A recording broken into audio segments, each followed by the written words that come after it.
Bonjour Aurélie. Euh, Bonjour. je te remercie d'avoir accepté de participer à cette interview qui a pour objet de te donner la parole en tant que lectrice du dernier numéro de la revue Ornicart, Consentir.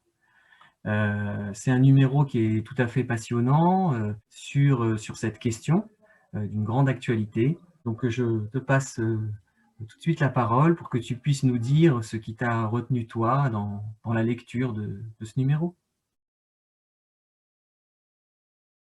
Le point qui m'a particulièrement retenue à la lecture de ce numéro d'Ornicart, donc, est celui qui concerne le caractère d'énigme du sexuel et que Christiane Alberti aborde dans le liminaire en expliquant que l'expérience analytique permet d'aller au-delà de la question de la vérité, puisqu'il n'existe pas de vérité ultime dernière.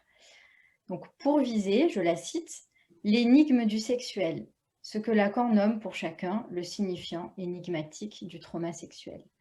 Car ce n'est pas le sens qui nous importe, mais le réel qui nous tombe dessus.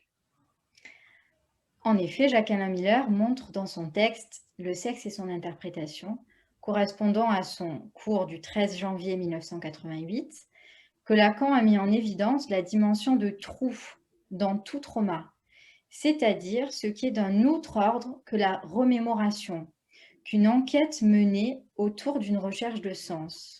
Traiter le trauma comme un trauma, c'est appareiller le traumatisme sexuel, non pas à la diachronie, mais à la synchronie. Un événement ne dit pas comment le sujet en est marqué, voire même s'il a fait marque pour lui. Seul le sujet peut le dire. Il n'y a ainsi pas de bon rapport du sujet avec la sexualité. Formule qui fait écho au « si ça rate, c'est pour chacun » que Lacan énonce dans la préface de l'Éveil du printemps. Je cite Nathalie Azoulay dans ce numéro d'Ornicart. La question donc des désirs désaccordés, des séparations et impossibles réunions ne finit pas de se poser. C'est cette interrogation que l'auteur mettra au travail dans ses romans. J'avais été particulièrement sensible aux propos tenus dans son livre « Titus n'aimait pas Bérénice », dans lequel elle écrit que Titus n'a jamais aimé Bérénice ou qu'il l'a aimée. Vouloir comprendre ce qu'on appelle l'amour, c'est vouloir attraper le vent. Donc consentir à ce qu'aucune explication dernière ne vienne boucher la béance, la faille du savoir sur le sexe, n'empêche pas que cette question mette au travail. Et je dirais même que c'est peut-être ce qui motive d'autant plus cette mise au travail. C'est ce dont témoignent les différents auteurs de ce numéro, qui chacun leur style vont apporter un éclairage sur la question.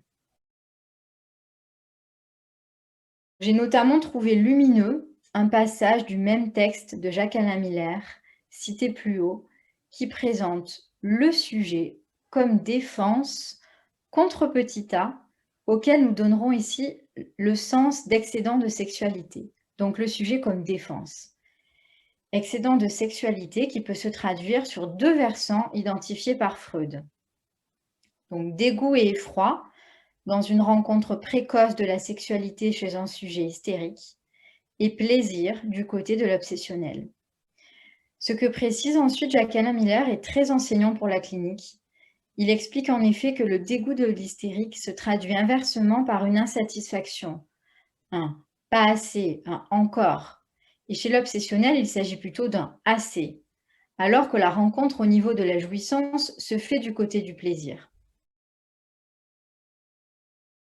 Tu évoques le développement tout à fait passionnant que fait Jacques-Alain Miller et où il démontre que finalement la rencontre inaugurale du sujet avec la sexualité, elle est toujours mauvaise. C'est très frappant en fait de saisir ce point-là. Donc en effet, la question du partenaire ou pas, en fait, non, c'est le rapport de cet impossible accord, voilà, de cette rencontre toujours traumatique Ouais. qui fait trou, c'est-à-dire que l'accent est moins mis finalement sur la question du partenaire que sur ce qui est opaque finalement ce qui résiste au sens, l'opacité de sa propre jouissance.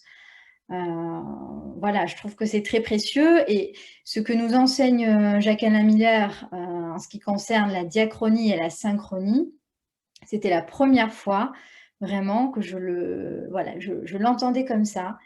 Et c'est très précieux, je pense, pour nous, étudiants qui nous confrontons au texte, qui nous y plongeons, et qui essayons de tisser des liens, mais aussi dans la clinique, pour la pratique, parce que ça fait entendre tout autrement ce que nous disent les sujets.